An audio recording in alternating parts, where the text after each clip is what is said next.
اور مسلمانن اندر کی فرق یا کا جماعت یت زن یمن دون عیدن بجائے بیاخ عید مناون یعنی 18 ذی الحج مناون اہل تشی حضرات عید الغدیر یعنی یم چھ ات عید زیادہ دون اہمیت تو فوقیت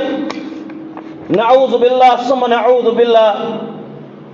امن نزدیک چھ عید الاضحیٰ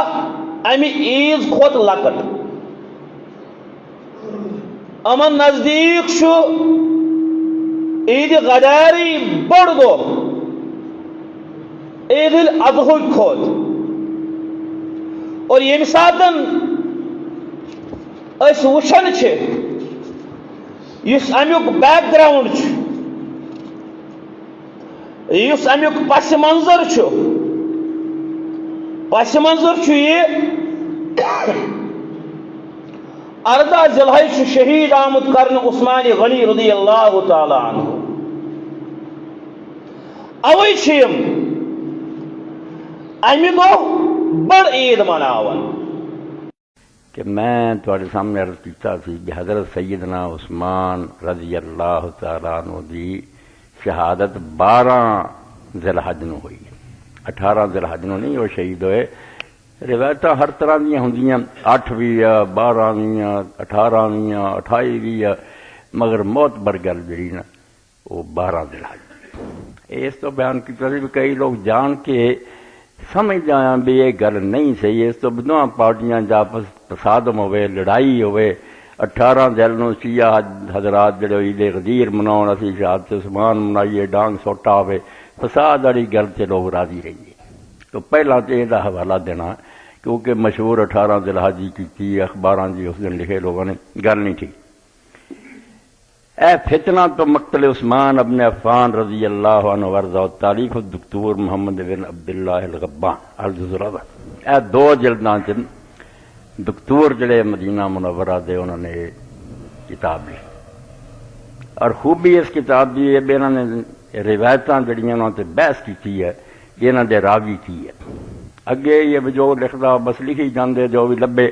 انہوں نے باقاعدہ حدیثی روایتاں تاریخی روایتاں ساریاں کٹھیاں کر کے ایک فتنہ مقتل عثمان ہور بھی ایک جل اس دکتور نو کچھ نہیں آتا یہ اصلی صاحب اور نے اتنے اعتماد کیا وہ پوسٹ مارٹم کرنا انہوں نے پتہ ہی نہیں کہ بندے کون ہیں کون نہیں بالکل ایک نادان آدمی یہ دکتور بہت قابل آدمی ہے انہیں علم نال بحث کی ہے بھی انہوں روایتاں کہڑی موت بر کئی بہت علمی کتاب ہے 2 جلداں یہ پھر اس پہلی جلد کی المبعث الثانی تاریخ و قتل کہ دوسری بحث ہے کہ حضرت عثمان رضی اللہ تعالیٰ عنہ کدوں قتل ہوئے کدوں شہید کیتا گیا تو فرمان دے کے دے اندر لوگوں نے کئی قول بیان کیتے بیاہ تاریخ سی یا مہینہ سی دن دا بھی جھگڑا پایا القول الاول قال الواقدی لسمان اللیال خلت من ذی الحجہ اے یوم ترجیح واقعی دے آندا کہ وہ 8 ذی الحج جدن حاجی مینار ٹر دے یوم تربیہ 8 ذی الحج نو آپ شہید ہوئے دوسرا قول جڑا رویان عبداللہ بن عمر ذکر خلیفۃ ابن خیاط بصیغۃ التمریض انه کان یوم النحر اے دوسرے قول ہے بھی وہ قربانی دا دن القول الثالث صحا نبی عثمان النہدی وقال ابی عمر بن علی و یعقوب الفصی وحکا الزہری بصیغہ فضام الناس انه كان في اوسط ایام التشریق واليوم الثاني عشر من ایام ذی الحج تیسرا ہے کہ 12 تاریخ القول الرابع روی عن اللیث بن سعد انه كان مصدر الحاج وهو اليوم الرابع من ایام النحر چوتھا قول بھی نہیں 14 تاریخ تھی القول الخامس قال ابو نعیم الفضل بن دکان بن نکان 16 بقین من الرجب کہ اس دن 16 دن ذی الحج دے باقی رہندے سی یعنی 14 ہی ہوئی القول السادس ل13 باقی من ذی الحج دے 13 دن باقی 7واں قول جڑا آندا ہوئے لکھیا بے آپ 18 نو ہوئے ترجیح کئی صفحے بحث کر کے انہوں سنداں سے تھلے بحث کی ہے بھی کہڑی کہڑی کتاب کی جا علمی شاید یہ تد میں دستا پیا بھی طالب علماء اگر پڑھنا اس کسی نے انہوں پڑھ جن نے ہر شاید سے تحقیقی طور سے حدیثی نقطہ نظر میں بحث کی والذی ترجح لدی من هذه الاقوال القول الثالث الذي فيه انه استشهد في اوسط ايام التحريك لصحة نقله عن ابي عثمان النهدي المعاصر للحادثہ میرے نزدیک انہاں قولاں چوں جڑا قول ثابت ہویا تے راجے پکا اور تیسرا قول ہے کہ آپ جڑے ایام تشریق ہے 11 12 13 یہ درمیان دا دن یعنی 12 جڑا ادو شہید ہوئے آندا اس تو میں انہوں ترجیح دیتی ہے کہ ابو عثمان نہدی تو یہ روایت بالکل صحیح ثابت ہے اور وہ اس واقعہ دے وقت موجود سی انہوں دے سامنے سارا واقعہ گزریا اس تو معاصر ہے زمانے دا بندہ ہے اور وہ روایت صحیح ہے وما سوا من اقوال لم یصح اسناد شیئا منها اس تو سوا جنہیں اور قول میں لکھے آندا انہوں چ کسی دی سند صحیح نہیں سارے ادھر ادھر دی وکل ما جاء من اسانید فهي ضعیفہ جڑی انہوں نے سندا آئیاں سب کمزور ہے وبعض منها صدر ممن لم يواصل الحادثہ اگر وہ بندے کو اچھے بھی بیان کرنے تو وقت دے نہیں بعد دے بندے ہے اے ابو عثمان نہدی اس وقت دا آدمی ہے اور یہ سند صحیح نہ نقل ہے اس تو 12 دے لاج ایک چاہ درست کرنا اخباراں دے لکھے تے نہیں جانا تے نہ مولویاں دے فطور نوں لینا دن کہڑا سی آندا یہ بارے کی رولا ایک قول ہے کہ جمعے دا دن ایک قول ہے کہ سوموار دا دن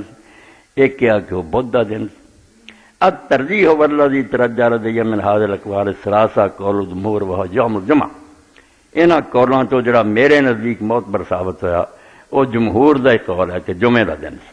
لأن قول الجمہور ولم يخالف قولنا کو میرا کیونکہ اکثریت علماء نے کیا اور یہ خلاف کوئی تو کبھی قول نہیں آیا کما انه يوافق الحساب الفلكية فإنه ينتج أن اليوم الثاني عشر من شهر ذي الحجة من السنة الخامسة والثلاثين يوافق يوم الجمعة کہ جڑا آسمان دے ستاریاں دا سورج چاند دا حساب ہے وہ دے مطابق یہ نکلدا کہ 12 ذی الحج جڑی سی سن 35 ہجری دی جمعے دا دن سی وهذا يقوي ان وفاته كان في اليوم الثاني عشر من شهر ذي الحجة یہ تو اندر پتہ لگ گیا 12 تاریخ اور جمعے دا دن تحدید وقت قتل ہی من اليوم کس وقت شہید ہوئے پھر جمعے آندا 2 قول اس بارے ایک قول تے ہے کہ وہ صبح دا وقت ہی یا چاشت دا وقت دوسرا قول ہے کہ عصر دا وقت الترجیح ويترجح عندي من هذين القولين انه كان في صبيحة اليوم لقول الجمهور به ولم يخالف باقوال منه میرے نزدیک نہ جڑی چیز ثابت زیادہ ہوئی ہے وہ یہ کہ صبح ہی جمعے دے دن صبح ہی یہ واقعہ ہویا کیونکہ جمہور علماء دا یہ قول ہے اور دے خلاف کوئی اس کو کبھی قول نہیں ملے اے میں تھوڑے سامنے سمجھو یہ صفحہ 193 تو بحث شروع ہوندی ہے 200 تک سن کیڑا سی دن کیڑا سی تاریخ کی سی وقت کی سی بہت پیاری کتاب ہے فتنۃ مقتل عثمان بن عفان رضی اللہ تعالی اچھا علی بھائی اس میں میرا ایک سوال ہے 18 ذو الحجہ کے کانٹیکس میں نا کیونکہ ہم غدیر خم کی آپ نے پوری حدیث سنا دی وہ ہمیں سمجھ میں آ گئی اب آج کے جو شیعہ ہیں وہ اس ڈیٹ کو جشن غدیر یا عید غدیر کے طور پہ مناتے ہیں اور ابھی کچھ عرصے پہلے مجھے پتہ چلا کہ جو سنی حضرات ہیں ان کا کہنا یہ ہے کہ 18 ذو الحجہ کو ہی حضرت عثمان رضی اللہ تعالیٰ عنہ کو قتل کیا گیا ان کو شہید کیا گیا اب جب ہم بات کر رہے ہیں کہ کامن ٹرمز پر آئیں اور کچھ ایسی بات کریں کہ ہمیں ہم آہنگی پیدا ہو اور ہم مسلمان کے طور پر آگے بڑھیں تو جب اس قسم کی چیزیں سامنے آتی ہیں تو اس میں ایک ساتھ مل کر چلنا مشکل نظر آتا ہے کیوں؟ تو پہلے تو یہ بتائیں کہ یہ 18 ذو الحجہ کو حضرت عثمان کا شہید ہونا ثابت ہے یا نہیں؟ ثابت ہو یا نہ ہو اس سے کوئی فرق نہیں پڑتا اس لیے کہ غدیر خم کا واقعہ حضرت عثمان کی شہادت سے بہت پہلے ہوا ہے تو اس سے کیا فرق پڑتا ہے اگر یہ ہوتا نا کہ غدیر خم بعد میں گھڑی جاتی پھر تو آپ کہتے ہیں یہ شہادت جو ہے وہ عثمان کو ڈائلیوٹ کرنے کے لیے گھڑی گئی ہے یہ تو illogical بات ہے وہ تو پہلے سے ہے اس کی تاریخ کوئی بھی ہو دوسری بات شہادت عثمان سنی شیعہ کے درمیان کامن ٹرم نہیں بن سکتی کبھی بھی نہ حضرت ابوبکر عمر کامن ٹرم بن سکتے ہیں کامن ٹرم جو ہے وہ غدیر خم ہی بن سکتی ہے تو کامن ٹرم کے اوپر بات کی تو یہ تو سنیوں کا ایک یعنی بعض اوقات ایک ڈکوسلے والا معاملہ ہو جاتا ہے نا جب یعنی وہ رجب کے کنڈے دیتے ہیں، وہ کہتے ہیں کہ حضرت امیر معاویہ رضی اللہ تعالیٰ عنہ کا جشن منا رہے ہیں امام جعفر صادق والا، یہ ان سے بھی پوچھ کے دیکھ لیں تو وہ آپ کو بڑی سخت زبان دیں گے. وہ کہتے ہیں کہ ہم ان کو اتنی اہمیت ہی نہیں دیتے ہیں کہ ہم ان کے دن کو منائیں، ہم اہل بیت کا ذکر خیر کیوں نہ کریں. ٹھیک ہے، تو یہ ایک ڈیلیوٹ کرنے کے لیے نا ٹوٹکے گھڑے میں ہیں. مثال کے طور پر پاکستان میں بریلوی مکتب فکر کے لوگوں سے اگر آپ پوچھیں نا اہل حدیث کے بارے میں تو وہ کیٹاگوریکل کہیں گے جی اہل حدیث تو ہوتے ہی گستاخ رسول ہے. تو کیا میں پاکستان کے 15 کروڑ بریلویوں کے کہنے پہ اہل حدیث کو گستاخ رسول ڈکلیئر کر دوں میجورٹی از اتھارٹی کو؟ تو سر پھر ہم اہل حدیثوں سے بھی کہیں گے کہ جب آپ لوگوں کے اوپر اس طریقے سے فتوے لگاتے ہیں اہل بیت کی محبت میں رافضی ہونے کے تو وہ بھی ایکسیپٹیبل نہیں ہوں گے. ادروائز سب سے پہلے تو آپ گستاخ رسول ڈکلیئر ہوں گے لوگوں کے کہنے پہ. گستاخ رسول ہونا بڑا جرم ہے اور رافضی ہونا تو بہت چھوٹا جرم ہے اس کے مقابلے پر. تو آپ کا جرم تو بڑا ہے اگر لوگوں کے کہنے پہ ہی مان لیں.